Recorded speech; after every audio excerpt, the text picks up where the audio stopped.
vì đông thao thế vì quan tu mai quan hay cả băng tươi cao đem quân quan hay su thế vì pi hay rai ring am điều khang loan phát cụ thể Christa ring am mai hao tại cụ ni thế vì đầu thao thế Christian reminding điều nào sao để giao giao là nào vì quan ran nên tôi cùng thấy đoan thế quay gì ai tôi đi ở sai hai vì đầu thao thế thì kỳ bình yo bao cả ngâm câu xin tiếp là nào ai bầu rau quang hành anh yêu không nghe ngay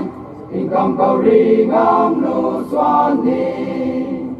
vì đâu thao thế Christian ri mày vào nó thao thao Jehovah dài lâu na ri ngắm sang đi rau quang ti mày vì quan hay phiêu na cầm thao thao ri loài cuối ngăn càng ngân câu a khang ngô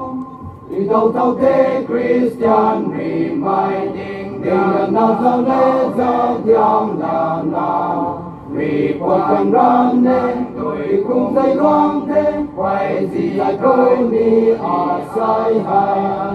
vì đâu thao thế thì kỳ bình yo bao cả ngâm câu xin tiếp là nào cái phô rô quang hành anh yêu không nghe danh in cầm cầu ri ngắm lu xoan ni ô bóng mai rai ri ngắm sang dài lâu thế cả lát hai nay vai ngàn na diệt lịch thế ô bóng mai dần cần đi cả bóng thủy cầu tuần yêu su giang mai gan lòng toan kiêu na quang thế vì đâu thao thế Christian reminding điều nào sao lễ giao giang là nào vì quan ran nên tôi cùng dây loang thế quay gì lại tôi đi ở sai hai vì đâu thao thế thì kỳ bình yo bao cả ngâm câu xin tiếp là nào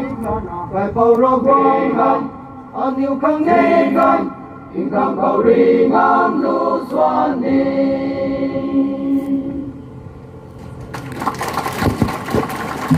Và hát bình thế Xuân xoay kích cái không có tôi vui sưu lọc cho thay mà cái cũng mà audience nó giáo vào thì cái biết hai mày ta giáo luôn với gần cầu cái sản nó tôi lại khoang bấm mày ta hậu là một cầu bay nên này la mày thì cũng là này la sắm khó mà tàu tôi serial number 8 ta cần thế serial number 9 này sắm đà lộc với thì tôi quăng lộc tôi mày tăng cái này thì serial number 10 tại sắm đà lộc tôi tao hay serial number 9 cũng nổi thế